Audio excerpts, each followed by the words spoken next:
सुरुको जाओस् काहीँ नभएकी चोथाले। हजुर बुवा, हजुरले हजुरआमालाई पिट्नु भएको भनेर सुने, अनि मैले त मोती आमाकोमा पाकेको भातसम्म नखाए आएँ। अब यस्तो गर्नु त मन थिएन नि नातिनी।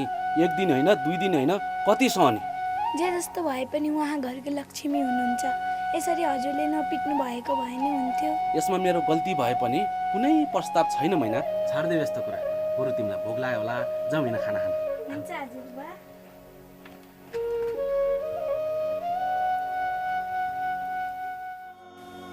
भनेपछि तपाईलाई बोक्सीकै आरोप लगाए हैन त? किन नलाउनु नि सर? तँ बोक्सी होस्, यो घर बिग्रिनुमा धेरै तन्तर मन्तरको खेल छ भनेर बेसकन पिटे। 21औं शताब्दीमा आएर यस्तो कुरा गर्नु ठुलो विडम्बना हो। ठिक छ, म तपाईलाई परेको अन्यायको विरुद्ध अवश्य आएर बोल्छु। हुन्छ सर, म अहिले अरू काम गर्नु छ। हजुर जसरी नै आउनु अरे।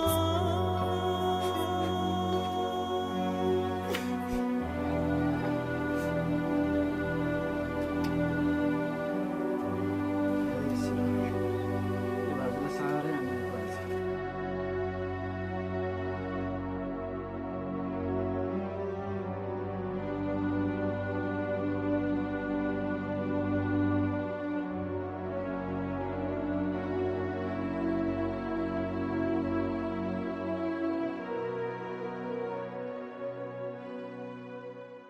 ए अब त भित्र गएछ, देख्दैन होला नि।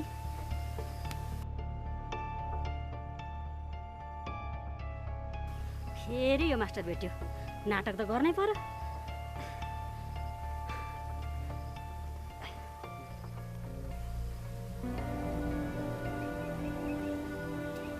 सर नमस्ते। नमस्ते। के भयो तपाईँलाई? के हुनु नि सर, हारेको कर्म आइमेको जातले नस्तो पऱ्यो नि सनै पर्ने। मैले कुरो बुझिनँ, अलि राम्रोसँगले भन्नुहोस् न। के हुनु नि सर, बोक्सी भनेर बेसकन घरबाट पिटेर निकाले। यो समाजले केही न्याय दिन्छ कि भनेर समाज गुहार्दै हिँडे। जिउ पनि दुखेर थङथिलो भएको छ। तपाईँ ढुक्क हुनुहोस्, तपाईँले अवश्य न्याय पाउनुहुन्छ। फेरि आफ्नै बुढो समाजले केही भनेको हो कि? श्रीमान हो, भगवान् त होइन नि। भगवानै भए पनि यस्तो अन्याय गर्न मिल्दैन। यसरी फलै बस्ने गरी कुट्न त कहाँ मिल्छ? बुढो आफूलाई भगवान् जस्तो लाग्छ। नातिनी पनि घरमा नगएला झन्डै ज्यान गएको थियो। सम्झिँदा नि काली लागेर आउँछ। तपाईँ नसक्ने मान्छे हिँड्नु पर्दैन। गाउँलेलाई म खबर गरिदिन्छु, तपाईँ घरै जानुहोस् कि म पुर्याइदिउँ? पर्दैन सर, म हजुरलाई के दुःख दिउँ, आफै जान्छु। आइया, आइया।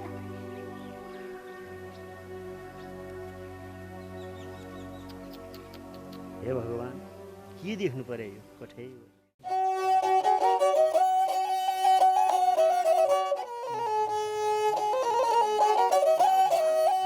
दिदी, तपाईँ सलिना दिदी होइन र? हो नि, कसरी चिने? यतै आउनु न, बसेर कुरा गरौँ। हुन्छ।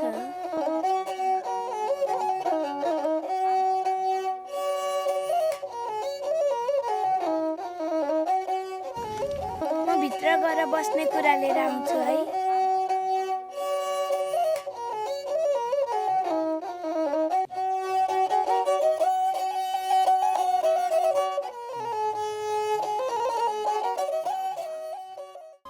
अबे कत्रो भएछौ, म भन्दा ठुलो। अनि कहिले आउनु भयो उता सहरबाट? 2-3 दिन भयो नि। मैले त तिमी सहरतिर पढ्न गयो होला भनेर वास्तै गरिन। सबैको सहर बसेर पढ्ने भाग्य हुन्छ र दिदी। अनि हजुर त कति राम्रो हुनुभएको। मलाई पनि सहर लैजानु न। कहाँ हुन्छ नि, घरमा तिमीलाई मार्नुहुन्छ, जानुहुन्न। तपाईँ मेरो सानो हुँदाको साथी, मलाई त्यति पनि सहयोग गर्नुहुन्न? किन, घरमा राम्रो छैन र? खोइ के छ भनौँ, के छैन भनौँ।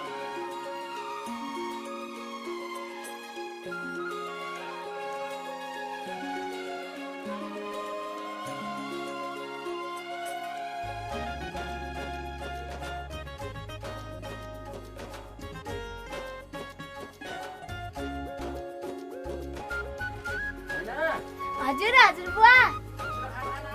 हुन्छ हजुर बुवा। हिँड्नुहोस् दिदी, खाना खाएर जाउँ न। ल भयो, पर्दैन। कुरा यही हो, बुद्धि पुर्यायो भने तिम्रो बाबालाई पनि भेट्न सकिन्छ। भरे बेलुका एकचोटि राम्रोसँग सोच्नु है। हुन्छ।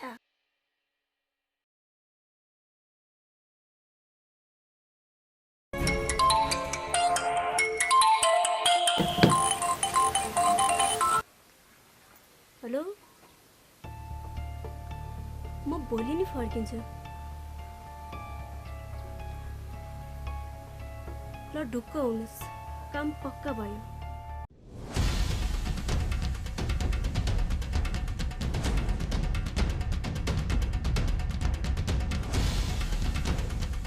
ए काइला दाइ तपाईँ खुरुक्क बाहिर आउनुहोस् त।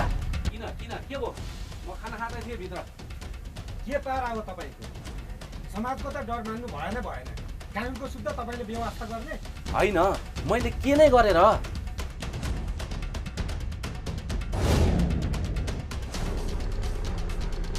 अझै बुझ बसाउँछौ? तिमीले भाउजूलाई यहाँ मर्नेसम्म गरी त कुट्यौ, अझै बोक्सीको आरोप किन लाउँछौ तिमी? ल भन, तिमीलाई कानुनको जिम्मा लाउँ कि चार पाटा मोडेर डाँडो कटाउँ? तपाईँहरू समाज भएपछि दुवैतिरको कुरा सोच्नुपर्छ। एकहोरो कुरा सुनेर यसरी आरोप लाउन मिल्दैन। अब कस्तो बुझ्छ पनि एउटा नारीमाथि जगन्ने अपराध गर्नेलाई फुलमाला लगाउनु पर्ने? यसमा दुवैजनाको गल्ती हुनसक्छ। मिना, तिमीले केही भन्यौ कि? दिदी, मैले महिना पारी गएछु, यस बेलासम्म आइन, कतै लडी कि भनेर भनेको। उहाँले बिस्कन महिनालाई सराप्नु हो। मेरो नातिनीलाई सराप्दाखेरि मेरो मुटु चुडेर गयो जस्तो भयो। यसरी नसराप्नु। आज नआए के भयो त? भोलि आइहाल्छ नि भनेको। यत्तिकै त बोक्सीले गर्दा छोरो हरायो, बुहारी माइत गई, हुँदा हुँदा तन्तर मन्तर गरेर नातिनीलाई पनि निकालिस् भनेर। मिना, तिमी होसमा त छौ? तिमीले के नचाहिने कुरा गरेको? देख्नुभयो त, तपाईँहरू हुँदा त यस्तो भन्छन्, तपाईँहरू नहुँदाखेरि मलाई के भन्छन् होला? कानुनी रूपमा मात्र नभई बोक्सीको आरोप धार्मिक रूपमा समेत दण्डनीय छ, बुझ्नुभयो? सर, हजुरहरू जस्तो पढे लेखेको मान्छेले दुवैतिरको कुरा सुनेर झन् मेलमिलाप पो गरिदिनुपर्छ।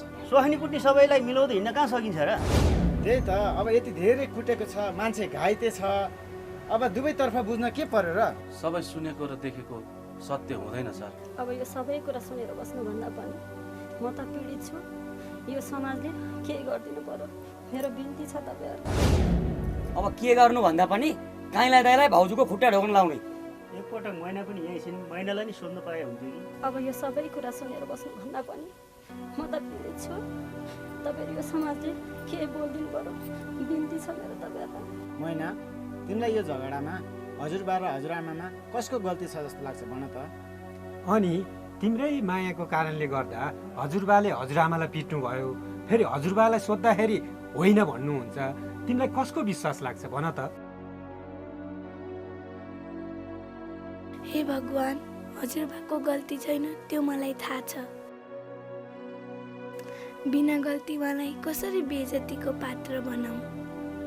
फेरि हजुरआमाकै गल्ती छ भनौँ भने फेरि अर्को लफडा निस्किन्छ। हजुरबुवा सहनशील हुनुहुन्छ, यो घरलाई बचाउनको लागि भए पनि हजुरबुवाकै गल्ती देखाउनुपर्छ।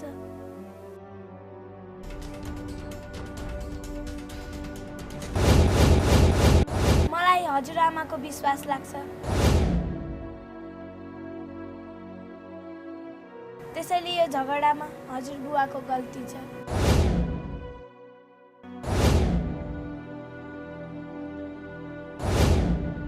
के र बस्नु भएको? फुरुक्क खुट्टा ढोक्नुहोस् त। हिजो कुट्न, बोक्सीको आरोप लाउन, घरबाट निकाल्न त खुब मजा आएको थियो नि, अहिले लाज लाग्यो? छिटो ढोक्नु भनेको सुन्नु भएन त्यहाँ?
हिजो समाजसँग एक शब्द नबोल्दा यही समाजले मलाई चोइटिङ्रे बनायो।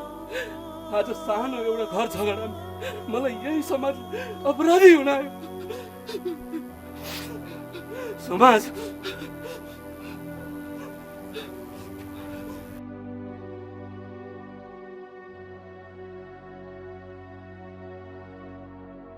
मलाई माफ गर्नुहोस् हजुरबुवा।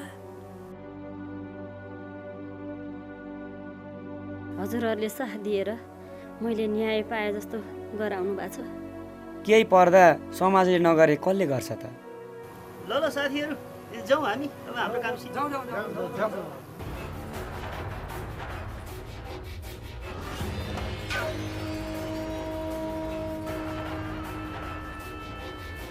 तैँले अघि एउटा कुरा चाहिँ ठिक भनेस्, मलाई हजुरआमाको विश्वास लाग्छ भनेर। अर्को कुरा भन्, मोतीको घरमा 2 दिन बस्दा मेरो कुरा कति काटिस्? म यति सानो मान्छेले त्यस्तो कुरा काटुला र हजुरआमा? साँचो साँचो भन्, नडाँटिकन भन्। के गरिस्, के भनिस्? म मोती आमाको घर जाँदा उहाँ भाडा माझिरहनु भएको थियो। मोती आमा एक्लै के गर्दै हुनुहुन्छ? कहिले पो 2 जना छौँ र सधैँ एक्लै त हो नि मैना। जुठो भाडा त कति धेरै थुपारेर राख्नु भएको छ त।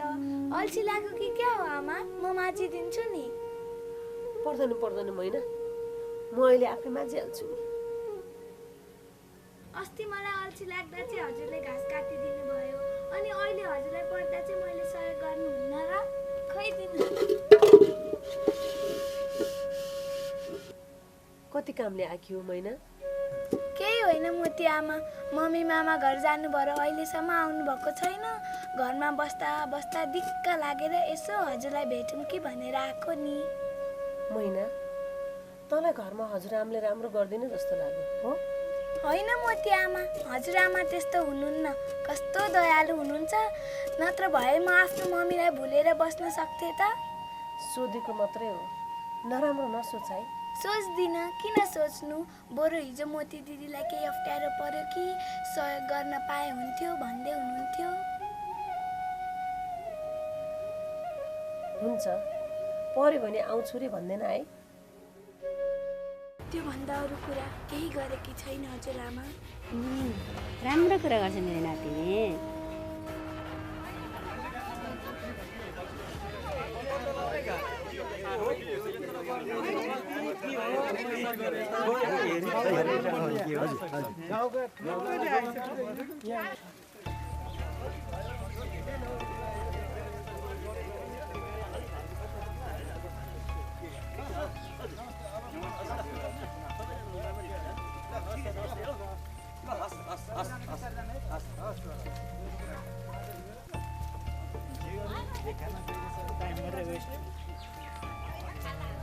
सर, तर आजको घटनामा त काइल दाइको गल्ती छैन जस्तो लाग्छ मलाई। अब लाग्नु नलाग्नु भन्दा पनि प्रमाणको आधारमा बोल्नु पर्यो नि।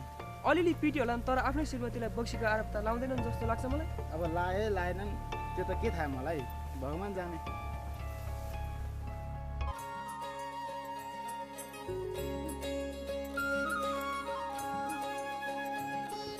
के गरेर देखिन्छ मिलेर आएको टिकट मिलेछ, नेपाल जाने हो र?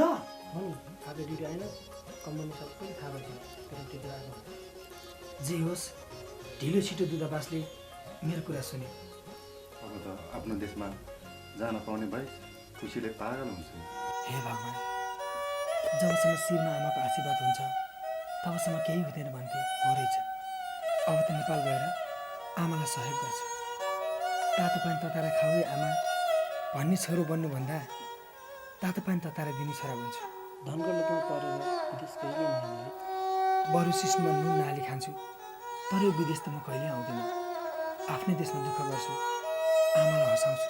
मिठो भाका गाउँदै, गाउँ बेसी गर्दै, तिहारमा देउसी भैलो गाउँदै नाच्दै म मेरै माटोमा रमाउँछु। साँच्चै कति रमाइलो हुन्छ होला है जिन्दगी। सधैँ आमाले मात्र खुसी राख्छु भन्छ, यहाँ हुन्छ हामीले पनि खुसी राख्ने। अनि खुसी राख्नु चाहिँ के गर्नु पर्यो त? पार्टी गर्नु पर्दैन? पार्टी गर्ने रे पैसा पनि हुनु पर्यो नि यार। ल ठिक छ, एउटा साथीले गाउँबाट ल्याएको एकदम दामी खुल्लो कलक्सी छ, त्यही खाएर पार्टी मनाउँ न त, हुन्छ? ओहो त्यो त खतरा हुन्छ यार। हुन्छ हुन्छ ल। ल है त ल साथी बेला व्यवस्था यार। ल सँगसँगै यो लोकल हो, साथीले त गाउँबाट फर्केर रहेछ नि त, उसको अस्ति छुट्टीमा गएको थियो अरे। कडा होला है कडा। एकदम खतरा कडा यार। है केटा चेस गर्नुपर्छ है।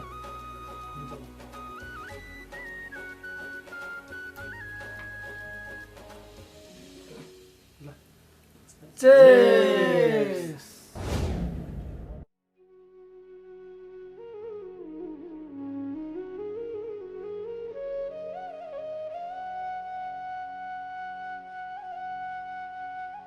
के भयो तिमीलाई?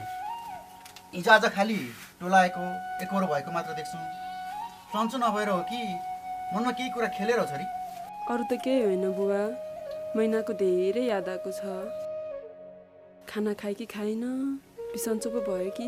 हजुरबाउ हजुरआमाको काखमा चाहिँ हेरिहाल्छन् नि, किन चिन्ता गरे? खै के हेर्छन् भन्नु, के हेर्दैनन् भन्नु। अस्ति फोन गरेको पनि बोल्नै पाइनँ। त्यसको एक झल्को बोली मात्र सुन्न पाएको भए नि सन्तोक हुन्थ्यो।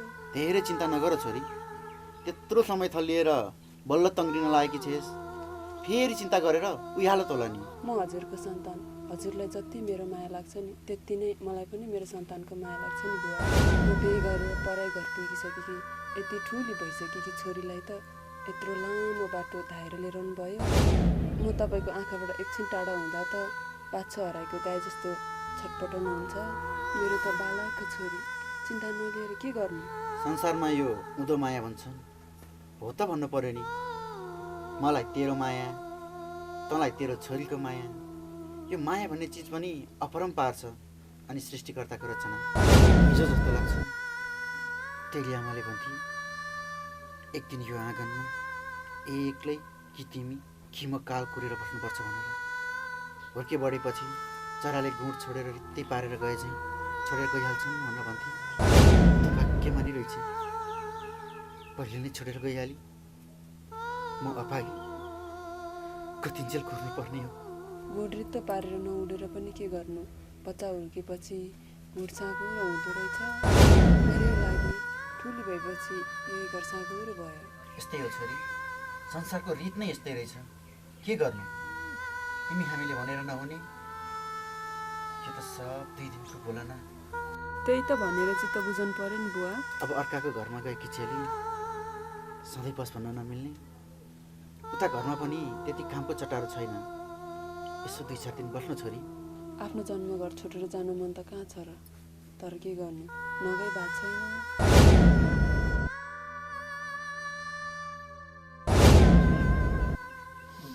जो भनेर त्यो घर गएकी थिए त्यो त छैन, तर एउटा महिनाको मुख हेरेर भए पनि त्यो घर छोड्न सक्दिनँ।